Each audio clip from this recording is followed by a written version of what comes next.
Olá, eu sou o Ariel, aluno do nono semestre de Engenharia Mecânica da Unisanta, e hoje, na aula de Sistemas Térmicos 3, vamos entender um pouco melhor sobre o funcionamento de motores a combustão interna, ciclo Otto, turboalimentados, ou seja, motores com sobrealimentação com utilização de um turbo, com ênfase em motores TSI, que são motores que, além do turbo, têm o auxílio de um supercharger, que é um compressor, que auxilia no controle de pressão dentro do motor.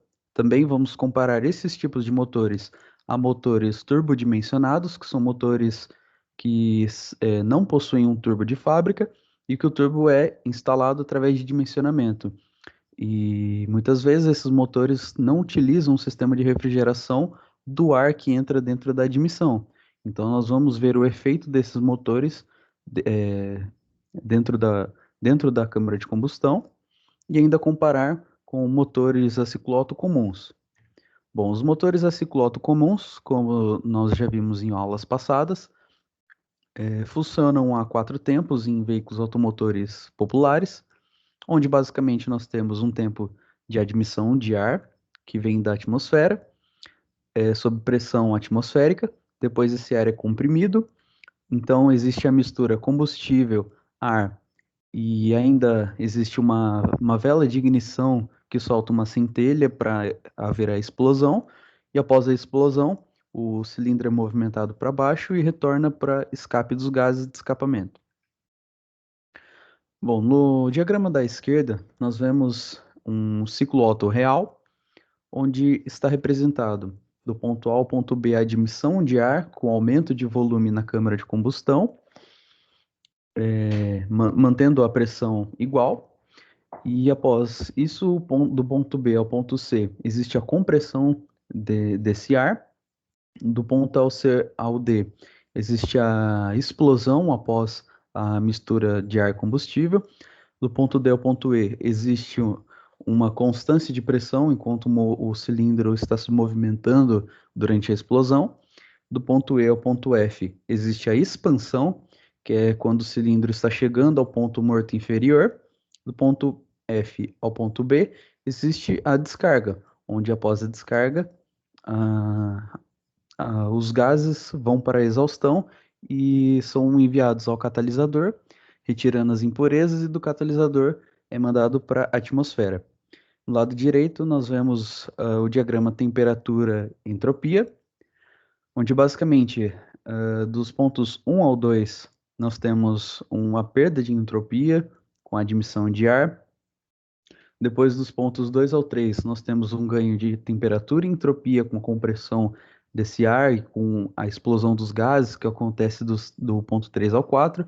E depois esses gases são enviados para o sistema de exaustão do ponto 4 ao 1 e até o sistema de escape do ponto 1 ao 2, retornando o processo.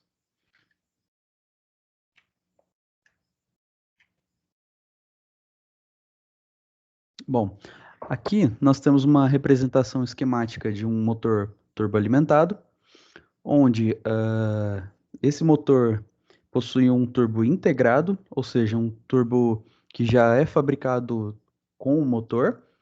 E aqui nós temos o aproveitamento dos gases de escapamento para a rotação da turbina, ou seja, ele auxilia na movimentação da turbina, reduzindo os esforços mecânicos gerados pelo compressor, para poder comprimir o ar que vai entrar dentro do motor. Então, na entrada, nós temos o compressor pega o ar atmosférico, aumenta a pressão dele e envia até o intercooler. O intercooler é um equipamento que serve para trocar o calor do calor admitido, e após essa troca de calor, o ar arrefecido e comprimido é encaminhado à câmara de combustão pela admissão, onde acontecem os 4 tempos, onde acontece a explosão e a queima dos combustíveis, e após isso, a mistura gás combustível queimado, perdão, onde a mistura ar combustível já queimados são encaminhados ao sistema de escapamento, e desse sistema, com uma pressão que já existe devido ao aumento de temperatura, a compressão do cilindro e ao turbocompressor. Esse ar em alta pressão é aproveitado para a movimentação da turbina. Assim, uma vez que a turbina é ligada através do mesmo eixo ao compressor, ela auxilia no compressor para que ele faça menos trabalho, menos esforços e, da mesma forma, reduza o calor gerado na compressão, pela facilitação da movimentação dele. Depois, esses gases são encaminhados ao escape. Bom, aqui nós temos um vídeo de um motor que foi turbodimensionado, ou seja, de fábrica, ele é somente um motor VHC 1.6 e foi adicionado uma turbina sem a utilização do intercooler, do elemento refrigerante do ar que entra para dentro do motor. E nós vamos entender qual que é a consequência disso, porque esse ar que está em alta pressão exige mais do motor e aumenta o calor dentro dele, perdendo a eficiência, uma vez que esse calor, que essa energia interna que poderia ser utilizada para gerar trabalho, está gerando ainda mais calor. Isso fica bem evidente ao nós observarmos a saída dos gases de escapamento por essa tubulação, onde a tubulação que é feita de aço, né, de aço carbono, ela começa a ter a coloração vermelha, ou seja, demonstra que ela está atingindo temperaturas altíssimas, de mais de 800 até 1000 graus. Vamos só ver esse vídeo aqui e nós já continuamos. Bom, no vídeo o carro está sendo acelerado em cima de uma plataforma que possui um rolo, né? Essa plataforma nós chamamos de dinamômetro, que serve para avaliar os valores de torque e potência do motor. E nós conseguimos ver que no escapamento a produção de calor devido à compressão e à explosão aumenta a temperatura da saída desses gases. E o problema disso é justamente o fato de, com esse sobreaquecimento, com esse calor que gera essa temperatura toda, você tem o desgaste por fadiga térmica nos materiais, você tem o desgaste das juntas de vedação e elementos vedantes no motor, e você pode ter problemas a curto prazo utilizando o motor nessas condições. Essas condições, é claro, são com altas solicitações de rotação no motor, porém elas podem ser evitadas com o sistema que nós já vamos ver. Bom, aqui vamos apresentar a diferença básica entre o motor ciclo Otto comum e o motor ciclo Otto turboalimentado. O motor ciclo Otto comum, ele possui uma pressão de evacuação dos gases maior do que de admissão, onde a pressão de admissão é representada pelo ponto 2, de evacuação pelo ponto 6. No diagrama do motor turboalimentado, nós vemos que do ponto 3 ao 4 existe o maior ganho de pressão. No ponto 5, a pressão ainda é maior do que no motor comum. E aqui a grande diferença está nos pontos 2 e 6. Uma vez que o motor já recebe ar em alta pressão, do ponto 1 ao ponto 2, no ponto 6, essa pressão que é aproveitada acaba se tornando menor.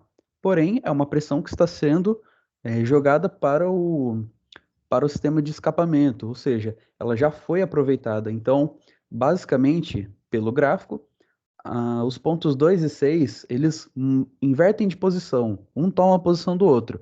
E o que isso significa? Que na entrada da admissão de ar, existe um ganho de pressão, e na saída, essa pressão já foi aproveitada na turbina e foi liberada com uma pressão menor, igual à atmosférica. Ou seja, aqui, com essa inversão dos pontos 2 e 6, nós já temos um ganho de rendimento do motor, já temos um ganho através da utilização da energia do motor, que poderia ser desperdiçado através do calor, para poder girar a turbina. Aqui nós temos o esquema de funcionamento da turbina, parecido com o diagrama anterior, porém esse já é mais completo. Esse representa o esquema de turbocompressores e motor de uma Paraty 1.0 16 válvulas turbo, onde ela possui um medidor de massa de ar para controle da entrada de ar. Então esse ar passa pelo compressor, do compressor ele passa pelo intercooler, refrigerando o ar. Do intercooler ele vai para o corpo da borboleta, onde existe a liberação e a da passagem de ar de acordo com a aceleração pelo pedal de aceleração. E após sair do corpo de borboleta, ele passa pelo coletor de admissão, entrando para o motor, realizando os processos térmicos para geração de movimento. E após isso, ele sai pela tubulação de escapamento, girando a turbina até que ele possa passar pelo catalisador, retirando as impurezas e jogando o ar para a atmosfera. Gostaria de dar ênfase a esta válvula aqui. Essa válvula, ela se posiciona antes da passagem pela turbina, para aproveitamento dos gases de escapamento, e ela tem basicamente a função de regulagem da pressão que entra dentro da turbina. Porque se o motor está sendo altamente solicitado, pode ser que nos gases de escapamento haja uma sobrepressão, que não pode exceder a pressão de trabalho da turbina.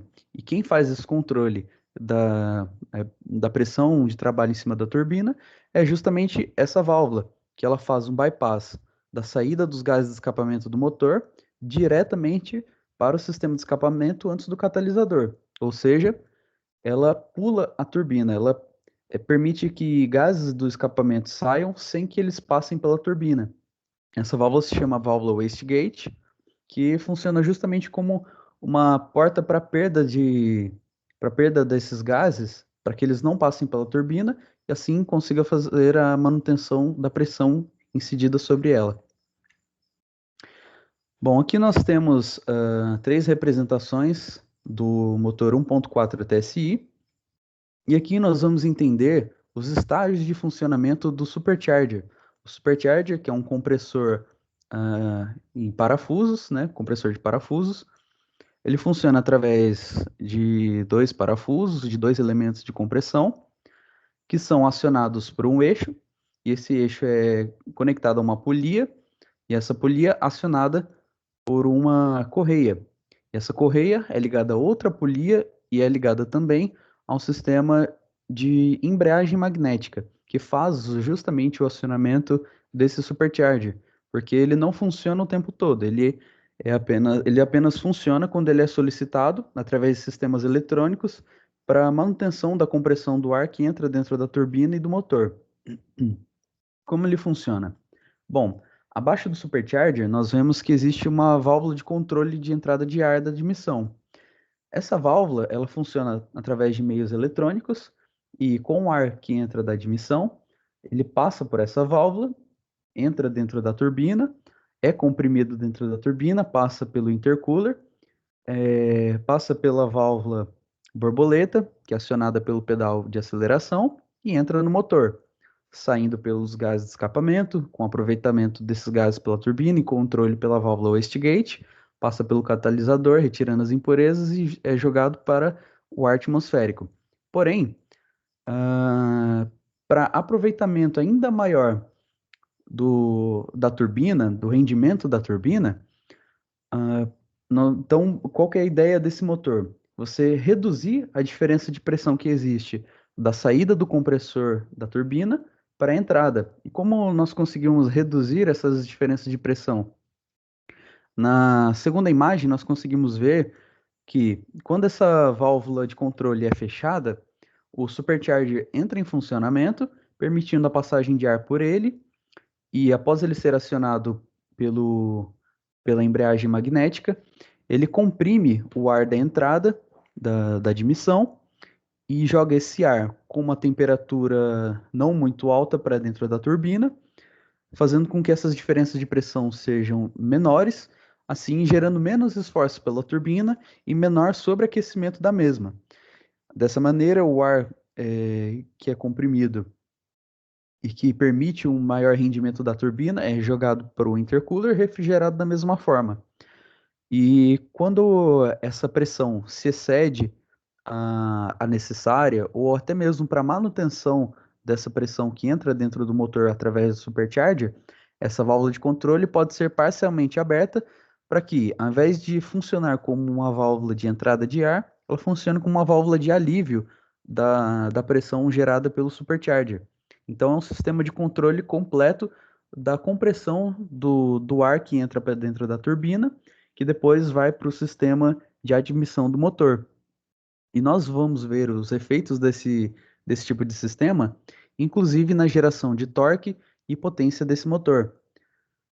Bom, antes disso, nós vamos avaliar esse diagrama pressão-temperatura desse mesmo sistema com a utilização do supercharger, onde na entrada, que é o ponto 1, nós temos a admissão de ar atmosférico.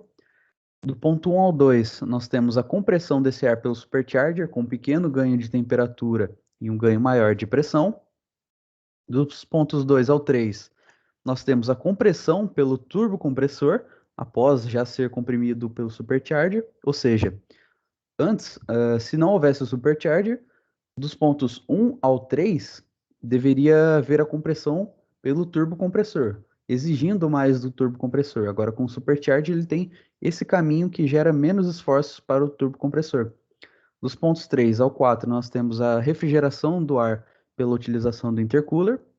Dos pontos 4 ao 5, existe a compressão já na câmara de combustão. Dos pontos 5 ao 6, existe a explosão da mistura combustível e ar. No ponto 6, existe o ponto de maior pressão e temperatura. Depois, até o ponto 7, onde o cilindro está se deslocando até o ponto morto inferior, existe uma pequena perda de pressão e de temperatura. Do ponto 7 ao 8, existe o aproveitamento dos gases de escapamento pela turbina, com uma pressão elevada e com uma determinada temperatura. E após isso, do ponto 8 em diante, existe a exaustão dos gases para o catalisador, que vai para a atmosfera, retornando o processo até o ponto 1. Então, basicamente, aqui nesses dois diagramas, nós conseguimos ver o efeito dessas variações de temperatura e pressão dentro do motor. Como nós conseguimos observar isso através desses gráficos? Bom, aqui nós temos a comparação de dois motores, os dois possuem a mesma capacidade volumétrica, os dois são 1,4 litros, porém, um deles é o motor Fire 1.4 EvoFlex da Fiat, e o outro é o motor 1.4 TSI, que é um motor um motor turbo integrado da Volkswagen. E aqui no motor Fiat, o que eu gostaria de salientar, além da potência, dos ganhos de potência, pelo motor turbo, é também o controle de torque e o ganho de torque nesses dois motores. Bom, como nós podemos observar, no motor da Fiat, esse motor Fire, nós temos uma faixa de torque máximo de 12,4 kgfm a 3.500 rotações. Aqui mais à frente nós vemos uma faixa aproximada de torque a 4.800 rotações aproximadamente, mas nós conseguimos ver que existe uma grande variação do torque e que de 5.000 rotações em diante ele sofre uma queda. E antes disso, ele tem diversas variações que não permitem o controle preciso da força gerada pelo motor, que é a força útil durante uma situação de desempenho, durante uma ultrapassagem ou algo do tipo, quando o motor está sendo solicitado.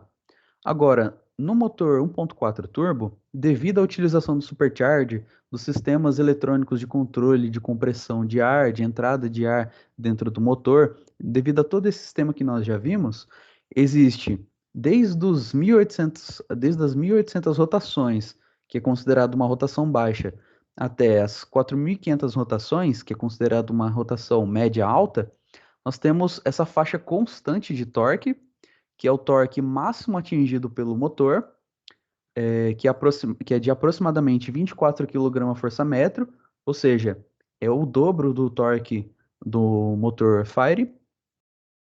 E com isso nós temos também o ganho de desempenho no motor, porque o motor ele consegue atingir o seu torque máximo em baixas rotações na saída do veículo, e consegue manter essa força produzida pelo motor de maneira constante até um regime de rotação alto, que é onde geralmente ocorre as trocas de marcha.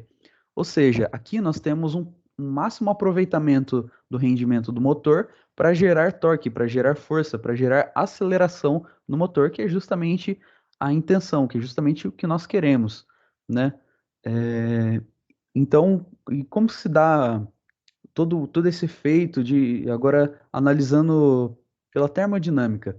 Vamos observar aqui através das fórmulas que se eu tenho uma mesma variação de energia interna no motor, se eu utilizo a mesma energia dentro do motor, quando eu consigo produzir menos calor através de sistemas de refrigeração auxiliares, eu produzo mais trabalho, porque a energia que não está sendo utilizada como calor está sendo utilizada para gerar trabalho, que é justamente o que nós queremos. E óbvio, nós conseguimos observar pelo gráfico anterior que a variação de energia interna é maior. Isso se expressa basicamente pelos ganhos de potência, pelos ganhos de torque. Ou seja, aqui na fórmula da quantidade de calor, no cálculo da quantidade de calor, nós verificamos que existe nos motores turbo uma maior entrada de massa de ar, né, dentro do motor, através do ar comprimido. O calor específico da mistura se mantém o mesmo e as variações de temperatura são menores. Ou seja, como ele possui sistemas de refrigeração auxiliares, é, mesmo que ele tenha um ganho de variação de energia interna, ele consegue, diferentemente dos motores turbodimensionados, manter o calor dele baixo e ainda ganhando massa da substância, ganhando massa de ar. Tudo isso fazendo a manutenção através da variação de temperatura, ou seja, você não tem ganhos altos de calor, mantendo assim o rendimento do seu sistema. E o rendimento que pode ser observado pelos cálculos abaixo, que é obtido pelo trabalho útil, que é o que nós queremos, pelo calor fornecido, que é gerado como consequência durante a combustão, durante todo esse sistema de funcionamento do motor. Então, quando você tem uma redução do calor do motor e um aumento do trabalho útil dele através desses outros efeitos que nós observamos, nós temos um aumento do rendimento do motor. Ou seja, pelas leis da termodinâmica que nós já aprendemos, já vimos em outras aulas, nós conseguimos provar que realmente, de fato, esse motor possui ganhos de eficiência térmica, ganhos de desempenho, e isso pode ser provado de maneira prática pelos testes em dinamômetro, que são os que resultam nesses gráficos apresentados. Bom, eu agradeço a oportunidade. Aqui estão algumas referências que eu utilizei para produzir o trabalho.